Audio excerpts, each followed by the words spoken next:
নমস্কার, আশা করি সবাই ভালো আছেন।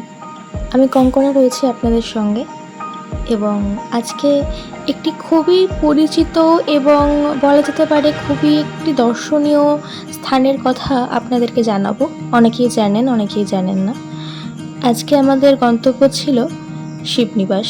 অনেকেই হয়তো জায়গাটির নাম শুনেছেন, অনেকেই জানেন না। শিবনিবাস বাংলার ইতিহাস খ্যাত এবং পুরাকীর্তি সমৃদ্ধ এক প্রাচীন স্থান।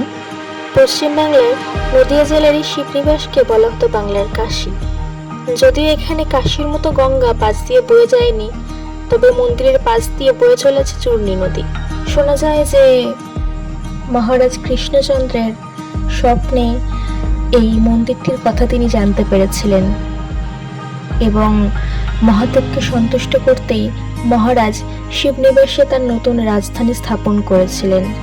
যদিও এখানে মতভেদ রয়েছে ইতিহাসবিদদের মতে। মতভেদে আবার কেউ কেউ মনে করেন যে এই স্থানে নসরত খাঁ নামে এক ফকির বাস করতেন এবং স্থানটিকে মানুষ বলতো নসরত খাবের। মহারাজ কৃষ্ণচন্দ্র এই ফকিরের অনুমতি নিয়ে এখানে রাজধানী স্থাপন এবং রাজপ্রাসাদ নির্মাণ করেছিলেন।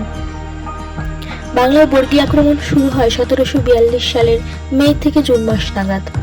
আবার বলা হয় যে বর্গী আক্রমণের ভয়ে রাজধানীকে বাঁচাতে মহারাজ কৃষ্ণচন্দ্র এখানে থাকতে আরম্ভ করেছিলেন। তিনি যখন চলে এসেছিলেন তখনও মন্দিরের কাজগুলি সম্পন্ন হয়নি। দেওয়ান রঘুনন্দন মিত্রের পরামর্শে কাজগুলি দ্রুততার সঙ্গে শেষ করিয়েছিলেন।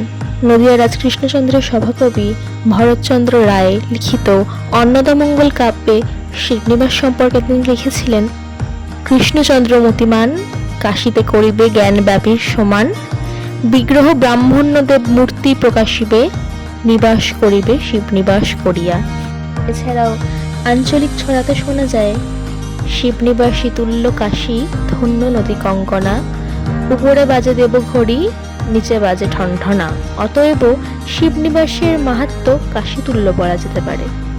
এগুলি ছাড়াও আরও অনেক ক্লিপ রয়েছে এবং আরও অনেক সমৃদ্ধ তথ্য আপনাদের দেওয়ার রয়েছে। আজকের মতো এইটুকু। আশা করি পরের ভিডিও নিয়ে খুব শীঘ্রই আপনাদের সঙ্গে আবার দেখা হবে। সবাই ভালো থাকবেন, সুস্থ থাকবেন। হরে হরে শম্ভু।